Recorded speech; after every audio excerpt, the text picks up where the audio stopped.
हाय आर्मीस, आपका स्वागत है मेरी YouTube channel BTS Korean army 111 Bhojpuri song. तो आज मैं आपको माय बिलियनर हस्बैंड का पार्ट 10 बताऊंगी। चलिए स्टोरी स्टार्ट करते हैं। पिछले पार्ट में हमने देखा था कि ते शो की बार में ड्रिंक कर रहा होता है, तभी कोई आदमी उसे आकर वीडियो दिखाता है और बहुत सादा ही उस वीडियो को देखकर ते गुस्सा हो जाता है। उसमें जेके के रूम से काई निकल रहा होता है और बहुत ज़्यादा ही थका हुआ लग रहा था और ऐसा लग रहा था कि जैसे वो और शेकिरा कल रात इंटीमेट हुए हों। और ऐसे ही अब उसे रोज़ इस तरीके के वीडियो देखने को मिलते थे। उसे ऐसा लगता था कि शेके उसे धोखा दे रही है और यही सब सोचकर वो ड्रंक हालत में ते के पास चला जाता है क्योंकि अब वो उससे डिवोर्स लेना चाहता है। वो तुरंत ही शेके के पास चला जाता है। कुछ दिनों पहले ही दादी, जो जेके की दादी होती हैं, वो अपने बेटी के यहाँ चली गई थी क्योंकि उनकी बेटी ने उन्हें बुलाया होता है।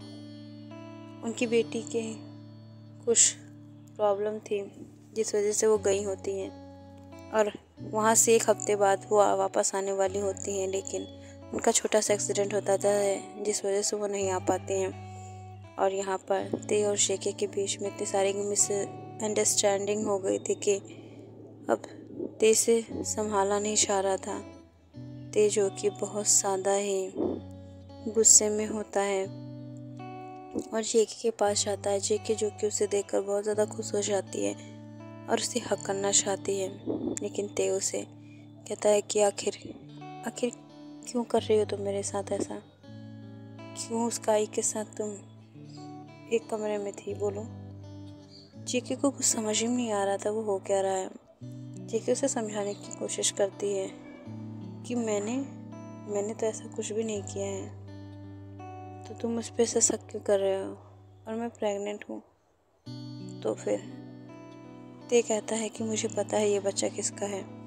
तुम इस बच्चे को मेरे मत्थे मर रही हो, लेकिन ये मेरा नहीं है, ये काई का है ना। तुम मुझे फालतू में झूठ बोल रही हो कि ये तुम्हारा है। अब जेके का गुस्सा और ज़्यादा हाई हो जाता है और वो कहती है कि तुम्हें जो समझना है समझे, लेकिन मेरे बच्चे को किसी और का नाम मत दो। जेके बहुत ज़्यादा समझाने की कोशिश करती है पर ते बिल्कुल नहीं मानता है। वो उसे खुद से दूर ढकेल देता है। जेके जो कि गिर जाती है, उसका सिर स्टूल पर लगता है और वो बहुत ज़्यादा ही बुरी कंडीशन में होती है। तो उसे बिना देखे ही चला जाता है और फिर से ड्रिंक करने लगता है। वो एक बार में चला जाता है जहाँ पर बहुत ज़्यादा ही लड़कियाँ होती हैं और वहाँ पर लिसा भी होती है। लिसा जो कि अब ते को चढ़ा रही थी और कहती है कि तुम्हें पता है तुम्हारे पीछे ये सब क्यों हुआ? तुम तो उसी के लिए इतना मेहनत कर रहे थे, लेकिन उसने तुम्हें चीट किया। क्या अभी तुम उसे प्यार करते हो? तो फिर वो कहता नहीं, मुझसे नफ़रत करता हूँ और अभी तो उसने मेरा प्यार देखा है, अब वो मेरी नफ़रत देखेगी। ये सब बोलकर शेके को याद कर ते और ज़्यादा ड्रंक करने लगता है।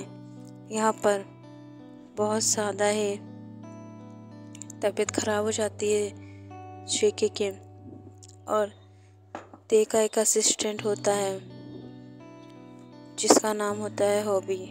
और हॉबी ते का पूरा काम करता है जब ते छुट्टी पर होता है और दिन रात वो मेहनत कर ते के विश्वास को हासिल किया है। वो ऐसे ही ते से मिलने आया था और बहुत ज़्यादा ही घबरा गया था जेके को देखकर। जेके की हालत इतनी ज़्यादा ख़राब थी। ते को उसने बहुत बार कॉल किया पर ते ने फ़ोन नहीं उठाया। एक बार उठाया तो फिर हॉबी ने जेके का नाम लिया, तभी उसने फ़ोन काट दिया और वो बहुत ज़्यादा गुस्से में था कि आखिर बॉस ऐसा कैसे कर सकते हैं, अपनी वाइफ को ऐसे कैसे छोड़ के जा सकते हैं। अब मुझे भी इनसे नफ़रत होने लगी है। ये बहुत ज़्यादा ही नीचे गिर चुके हैं। वो तुरंत ही उसे हॉस्पिटल में एडमिट कराता है और उसे पूरा पूरा पता होता है कि अब क्या होने वाला है।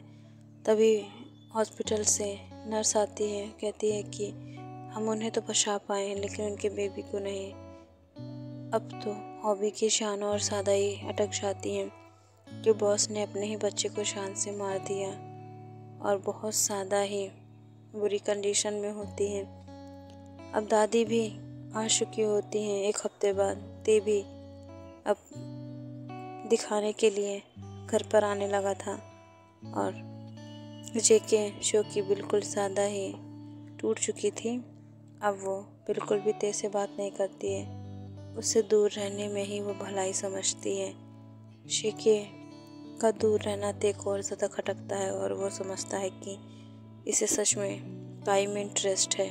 इस वजह से वो डिवोर्स पेपर मंगाकर उन दोनों के साइन ले लेता है। जेके भी बहुत ज़्यादा ही गुस्से में थे क्योंकि उसने अपना बेबी खोया है, इस वजह से उसने साइन कर दिए। ते जो कि गुस्से में था उसने भी साइन कर दिए। यहाँ पर हम लीसा को देखते हैं और काई को देखते हैं जो कि बहुत ज़्यादा ही खुश होते हैं। दादी जो कि अब ते के पास आती हैं, उसके परेशान होने का कारण पूछती हैं और जैसे वो समझ चुकी हो कि ते ने कुछ ना कुछ तो गड़बड़ की है। इस वजह से वो बहुत ज़्यादा ही रूडली उनसे पूछती है कि आखिर क्या हुआ, क्या किया है तूने, और जेके इस तरीके से टूटी हुई क्यों है, और तुम्हारा बच्चा, मुझे ऐसा क्यों फील हो रहा कि वो है नहीं। तो फिर ते कहता है कि हाँ दादी माँ, हमारा बच्चा नहीं था, वो काई और जेके का बच्चा था। तो फिर दादी उसे एक स्लैप मारती है बहुत ज़ोर से और कहती है तू पागल है क्या, तूने जेके का देखा नहीं है, वो इतनी ज़्यादा लॉयल है तेरे लिए और तूने उसे इस तरीके से ट्रीट किया मेरे न रहने पर। तो फिर दादी कुछ देर सारी बात बताता है तो दादी जो कि उन्हें बहुत ज़्यादा बुरा लगता है और उन्हें बहुत ज़्यादा ही पेन होने लगता है अपने हार्ट में, और कहती हैं तूने ये अच्छा नहीं किया और तेरी वजह से अब तेरा बच्चा भी नहीं है, तो मैं क्या करूं जीकर, मुझे भी मर जाना चाहिए। और उन्हें हार्ट अटैक आ जाता है और वहीं वो दम तोड़ देती हैं। अब बहुत ज़्यादा ही माहौल ख़राब हो चुका था। ते की दादी भी नहीं थी और ते का बच्चा भी। एक दिन ऐसे ही जेके ने पीहू को कॉल किया तो फिर जिमिन जो कि उससे बात कराने लगता है। जिमिन ते के बारे में सब जानता है लेकिन उसे अभी की घटना के बारे में नहीं पता। वो जेके को कॉल करता है, उसका हाल चाल लेता है, लेकिन उसके फेस से उसे सब पता चल जाता है जैसे बहुत कुछ गड़बड़ हो चुका है। वो ते को फ़ोन करता है, ते से कहता है कि तूने ये क्या किया, क्या हुआ है तेरे भाभी की बेच। ते गुस्से में उसे सब कुछ बता देता है।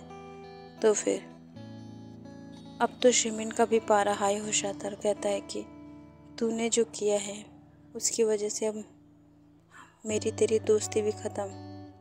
तेरी वजह से आज भाभी ने अपना बच्चा खोया और दादी की भी जान चली गई।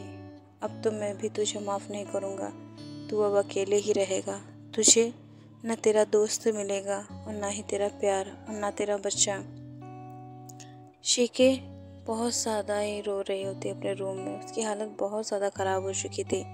यहाँ पर जिमिन ने भी ते को ठुकरा दिया था। अब तो उसका गुस्सा और ज़्यादा हाई हो जाता है कि इस जेके की वजह से ना मेरी दादी रही और ना मेरा दोस्त मेरा है। अब तो इसे और ज़्यादा टॉर्चर करूँगा, मैं इसे जीने तक नहीं दूँगा।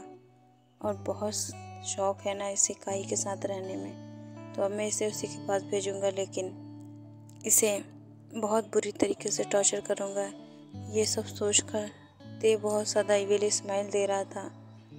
ओके यार, मैं इस पार्ट को मैं एंड करती हूँ। नेक्स्ट पार्ट में पता चलेगा कि क्या सच में ते कुक एक दूसरे के खून के प्यासे हो जाएंगे और क्या सच में ते जो है जेके को प्यार नहीं कर पाता और ना ही कर पाया है, और इन दोनों के बीच प्यार नहीं तो और क्या था, क्या अट्रैक्शन ही था।